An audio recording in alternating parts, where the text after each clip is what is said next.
नमस्कार, आप देख रहे हैं दर्श न्यूज। मैं हूं दिव्यांशु। बिहार की 5 लोकसभा सीटों पर लोकसभा चुनाव के लिए मतदान जारी है और बड़ी संख्या में वोटिंग हो रही है। पिछली बार यानी पहले चरण में जो मत प्रतिशत कम था, लेकिन इस बार ऐसा नहीं लग रहा है कि मत प्रतिशत कम होगा, क्योंकि आपको बता दें कि भागलपुर में सबसे कम वोटिंग परसेंटेज 1 बजे तक की ये रिपोर्ट है। 1 बजे तक की जो रिपोर्ट आई है उसमें वोटिंग परसेंटेज भागलपुर में सबसे कम है 30.29 और सबसे ज़्यादा पूर्णिया में वोटिंग हुई है। 1 बजे तक पूर्णिया में 36.59% वोटिंग पूर्णिया में हो चुकी है। और उसके बाद कटिहार में भी वोटिंग काफ़ी अच्छी हुई है। वोटिंग कटिहार की बात करें तो 1 बजे तक 35.37%। किशनगंज में भी अच्छी वोटिंग हुई है। किशनगंज में 34.65%। भागलपुर का आपको बता दिया सबसे कम है 30.29 और बांका में 32.32% वोटिंग हुई है। 1 बजे तक की ये रिपोर्ट है। तो ज़्यादा वोटिंग हो रही है पूर्णिया और कटिहार में। पूर्णिया में आपको पता है कि पप्पू यादव निर्दलीय खड़े हैं वहाँ से, और पप्पू यादव के वहाँ से प्रत्याशी बनने से मुकाबला एक तरफ दिलचस्प हुआ है, दूसरी तरफ त्रिकोणीय हो गया है। और इस बीच वोटिंग परसेंटेज का ज़्यादा होना दिखाता है कि बदलाव होगा। अब ये तो 4 जून को पता चलेगा कि कौन पूर्णिया में सांसद बनता है, लेकिन अभी तक जो रुझान मतलब अभी तक जो वोटिंग परसेंटेज हुई है, वोटिंग हुई है पूर्णिया में काफ़ी ज़्यादा वोटिंग देखी गई है और उम्मीद है कि 60% से ऊपर वोटिंग शाम के 6 बजे तक वोटिंग होगी।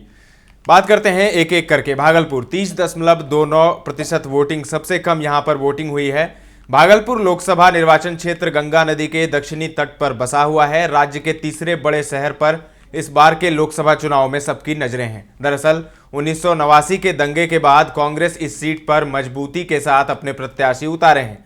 भागलपुर प्रमुख शैक्षणिक, वाणिज्यिक और राजनीतिक केंद्र है। इस जिले का क्षेत्रफल की बात करें तो 22,569 वर्ग किलोमीटर में फैला हुआ है। गंगा नदी के किनारे बसे होने के कारण शहर के आसपास का क्षेत्र बहुत उपजाऊ है। भागलपुर लोकसभा क्षेत्र में कुल मतदाताओं की संख्याओं में करीब 23,19,223 हैं, जिनमें से पुरुष मतदाताओं की संख्या 12,05,064 वोटर हैं। 2 महिलाओं की संख्या है 11,14,037।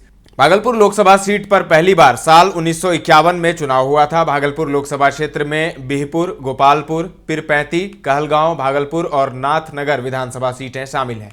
लोकसभा चुनाव 2024 में भागलपुर सीट से कुल 23 प्रत्याशियों ने अपना नामांकन दाखिल किया था, जिसमें कुल 10 प्रत्याशियों की स्क्रूटनी में नाम छूट गया, तो एक निर्दलीय प्रत्याशी ने अपना नामांकन वापस कर लिया था। इस बार भागलपुर लोकसभा सीट पर कुल 12 प्रत्याशी मैदान में हैं। उम्मीदवारों के नाम इस प्रकार हैं। जेडीयू से अजय कुमार मंडल और कांग्रेस से अजीत शर्मा चुनावी मैदान में हैं और इन्हीं दोनों के बीच वहां पर सीधी टक्कर देखी जा रही है। जेडीयू से अजय कुमार मंडल और कांग्रेस से एक्ट्रेस नेहा शर्मा के पिता अजीत शर्मा। अजीत शर्मा 3 बार विधायक रह चुके हैं, स्वाभाविक दावेदार थे भागलपुर से और उन्हें इस बार टिकट दिया कांग्रेस ने। इसके अलावा उम्मीदवार दीपक कुमार सिंह हैं, उमेश प्रसाद यादव, दीपक कुमार, छोटे लाल कुमार, मुकेश कुमार, हरेराम यादव, दयाराम मंडल, ओम प्रकाश पोद्दार, पूनम सिंह और रमेश टुडू बतौर निर्दलीय चुनावी मैदान में हैं। अब बात करते हैं कटिहार की। कटिहार में अच्छी खासी वोटिंग हुई है। 1 बजे तक 35.37% वोटिंग हुई है कटिहार में। कटिहार लोकसभा सीट से 9 उम्मीदवार चुनाव मैदान में हैं, जिसमें गोपाल कुनार महती, तारिक अनवर, दुलाल चंद गोस्वामी, विष्णु सिंह, मरंग हासदा, राजकुमार मंडल, बिंदु कुमारी, खालिद मुबारक, ज्ञानेश्वर सोरेन चुनावी मैदान में हैं। लेकिन जो यहाँ पर मुख्य लड़ाई है, सीधी लड़ाई है, दुलाल चंद गोस्वामी जेडीयू के और कांग्रेस से तारिक अनवर, इन दोनों के बीच यहां पर लड़ाई है। कटिहार लोकसभा सीट से कुल वोटरों की संख्या 18,33,009 है, जिसमें पुरुष मतदाताओं की संख्या 9,54,524 और महिला वोटर की संख्या 8,78,455 है। जिले में वोटिंग प्रतिशत आमतौर पर 67.80% के आसपास रहा था। 2019 में नीतीश कुमार के विकास के नाम पर लोगों ने वोट किया था। जिस तरह से कटिहार जिले में सड़क, स्कूल, गांव में पक्कीकरण सड़क और विकास के नाम पर लोगों ने जेडीयू के प्रत्याशी दुलाल चंद गोस्वामी पर अपना भरोसा दिखाते हुए उन्हें सांसद बनाया था। कटिहार लोकसभा सीट का जातीय समीकरण। कटिहार लोकसभा सीट पर जातीय समीकरण की बात करें तो यहां मुस्लिम वोटर अधिक हैं। 2019 के लोकसभा चुनाव के अनुसार बताया जा रहा है कि कटिहार में 41% मुस्लिम वोटर हैं, 11% यादव, 8% सामान्य, 15 से 20% वैश्य हैं, लगभग 18% पिछड़ा और अत्यंत पिछड़ा, जबकि लगभग 7 से 8% अनुसूचित जाति और जनजाति के वोटर हैं। माना जाता है कि 2019 के लोकसभा चुनाव में यादव वोट छिटक गए थे, वहीं अनुसूचित जाति और जनजाति समाज के वोटर नीतीश कुमार के विकास कार्यों पर फिसल गए थे। इस कारण तारिक अनवर की हार हुई थी। इस बार उस वोट बैंक को दुरुस्त करने की पूरी ताकत उन्होंने झोंकी है। तो अब देखिए क्या होता है, तारिक अनवर और दुलाल चंद गोस्वामी में जीत किसकी होती है। अब बात करते हैं किशनगंज की। किशनगंज में भी अच्छी वोटिंग हुई है। 1 बजे तक 34.65% वोटिंग हुई है। किशनगंज में बिहार की यह इकलौती सीट है जिस पर 2019 में कांग्रेस प्रत्याशी ने जीत दर्ज की थी। Congress, JDU, AIMIM, BSP, Bharatiya Samaj पक्ष दल और 7 निर्दलीय उम्मीदवारों को मिलाकर कुल 12 प्रत्याशी चुनाव के मैदान में हैं। यहां से कांग्रेस के वर्तमान सांसद डॉक्टर मोहम्मद जावेद आजाद, एआईएमआईएम के अख्तरुल इमान में सीधा मुकाबला माना जा रहा है। एनडीए के प्रत्याशी के रूप में जेडीयू के मुजाहिद आलम पूरा जोर लगाकर मुकाबले को त्रिकोणीय बनाने की कोशिश में जुटे हैं। किशनगंज लोकसभा में इस बार 18 लाख वोटर अपने मताधिकार का प्रयोग करेंगे। पिछले लोकसभा चुनाव में कुल 16,69,651 वोटर थे और 66.376% वोटिंग होने से कुल 11,01,603 वोटरों ने मतदान किया था। कांग्रेस से डॉक्टर मोहम्मद जावेद को सफलता मिली, उन्हें 3,67,017 वोट मिले थे। वहीं एनडीए प्रत्याशी जेडीयू के महमूद अशरफ को 3,32,551 वोट लाकर दूसरे स्थान पर रहे थे। तो एआईएमआईएम के अख्तरुल इमान ने 2,95,029 वोट प्राप्त किए थे। कुल मिलाकर मुकाबला त्रिकोणीय था और इस बार भी मुकाबला त्रिकोणीय है। 2024 लोकसभा चुनाव में भी महागठबंधन में किशनगंज लोकसभा सीट कांग्रेस के खाते में गई है और एक बार फिर से कांग्रेस ने मौजूदा सांसद डॉक्टर जावेद को टिकट दिया है। वहीं एनडीए की तरफ से जनता दल यूनाइटेड ने कोचाधाम के पूर्व विधायक मुजाहिद आलम को अपना उम्मीदवार बनाया है। उधर ओवैसी ने अपनी पार्टी की तरफ से बिहार प्रदेश के अध्यक्ष और विधायक अख्तरुल इमान को किशनगंज लोकसभा चुनाव में फिर से अपना उम्मीदवार बनाया है। ऐसे में मुख्य मुकाबला इन तीनों दलों के बीच ही है। बांका की बात करें तो यहाँ 32.32% वोटिंग हुई है। अभी तक 1 बजे तक की बात कर रहा हूँ। बांका लोकसभा क्षेत्र बिहार राज्य के सुदूर दक्षिण पूर्व में स्थित है। जिले की पूर्वी और दक्षिणी सीमा झारखंड राज्य से मिलती है। बांका जिला बिहार का 10वां सबसे बड़ा शहर है। बात करें बांका जिले के क्षेत्रफल की तो 3020 वर्ग किलोमीटर फैला हुआ है। बांका लोकसभा क्षेत्र में कुल 6 विधानसभा हैं, जिनमें बांका, कटोरिया, सुल्तानगंज, अमरपुर, धौरिया और बेलहर विधानसभा सीटें आती है। इस बार लोकसभा चुनाव 2024 में कुल 9 प्रत्याशी मैदान में हैं। जेडीयू से गिरधारी यादव, जयप्रकाश नारायण यादव, आरजेडी से भारतीय दलित पार्टी से अमृत ताती, आम जनता पार्टी से राष्ट्रीय से उत्तम Kumar Chandravanshi, socialist unity centre of India communist के प्रत्याशी कविंद्र पंडित, समता पार्टी से गणेश कुमार कुशवाहा, राष्ट्रीय जन संभावना पार्टी से जयप्रकाश यादव मैदान में हैं। इसके अलावा निर्दलीय प्रत्याशी के रूप में उमाकांत यादव, नरेश कुमार प्रियदर्शी, नरेश यादव भी मैदान में उतरे हैं। लोकसभा चुनाव 2019 में बांका लोकसभा सीट से कुल 20 उम्मीदवार चुनाव मैदान में थे। बांका लोकसभा सीट पर 58 मतदान दर्ज किया गया था, 58%।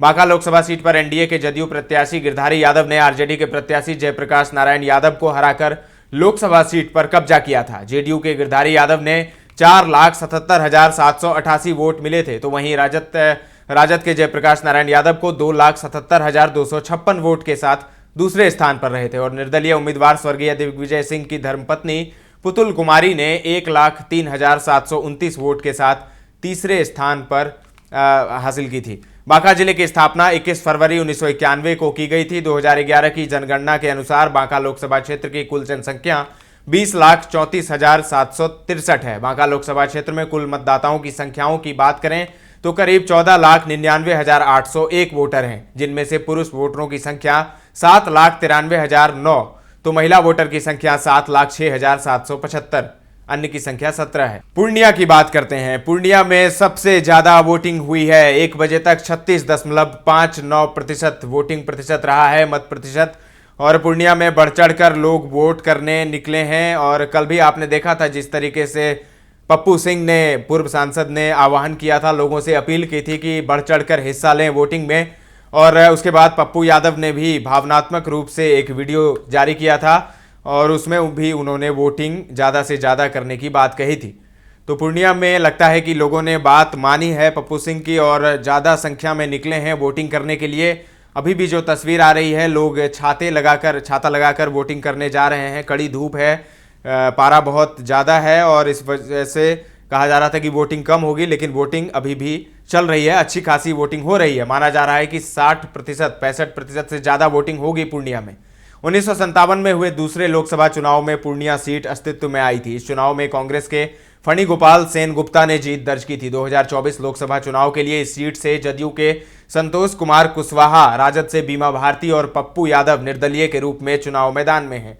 2019 के लोकसभा चुनाव में एनडीए ने बिहार की 40 में से 39 सीटों पर जीत हासिल की थी। इनमें पूर्णिया की जीत भी शामिल रही। इस चुनाव में पूर्णिया सीट पर जदयू के संतोष कुमार कुशवाहा ने कांग्रेस के टिकट पर उतरे उदय सिंह उर्फ पप्पू सिंह को 2,63,461 वोटों से हराया था। इस चुनाव में जदयू प्रत्याशी को 6,32,924 वोट मिले थे। वहीं कांग्रेस के उम्मीदवार को 3,69,463 वोट मिले थे। अब बात 2024 के चुनाव की कर लेते हैं। इस बार एनडीए के प्रत्याशी के तौर पर जदयू से मौजूदा सांसद संतोष कुमार कुशवाहा चुनाव मैदान में हैं। वहीं राजद की तरफ से पूर्व विधायक बीमा भारती उम्मीदवार हैं। बीमा भारती जेडीयू की विधायक है रुपौली से, लेकिन जेडीयू को झटका देकर वो आरजेडी में शामिल हुई और आरजेडी सुप्रीमो लालू यादव ने उन्हें पूर्णिया जीतने का टास्क दिया। रुपौली से विधायक रही बीमा हाल में जदयू से इस्तीफा देकर राजद में आई थी। इसके अलावा पूर्व सांसद पप्पू यादव ने निर्दलीय उम्मीदवार के रूप में नामांकन किया, जिससे पूर्णिया सीट का मुकाबला दिलचस्प हो गया। पप्पू यादव कांग्रेस के टिकट पर यहां से चुनाव लड़ना चाहते थे, लेकिन महागठबंधन में बात नहीं बनी। इसी प्रयास में कुछ दिन पहले पूर्व सांसद ने अपनी पार्टी जन अधिकार पार्टी लोकतांत्रिक यानी जाप का कांग्रेस में विलय भी किया था। राजद ने यहां बीमा भारती को टिकट देकर पप्पू यादव के प्रयासों पर विराम लगा दिया। अंततः पप्पू यादव निर्दलीय ही चुनाव मैदान में कूद पड़े। अब देखना दिलचस्प होगा कि पूर्णिया की जनता किसके पक्ष में मतदान करती है और किसे अपना जनप्रतिनिधि चुनती है। फिलहाल के लिए इतना ही। तमाम अपडेट्स आपको देते रहेंगे। बने रहें दर्श न्यूज के साथ।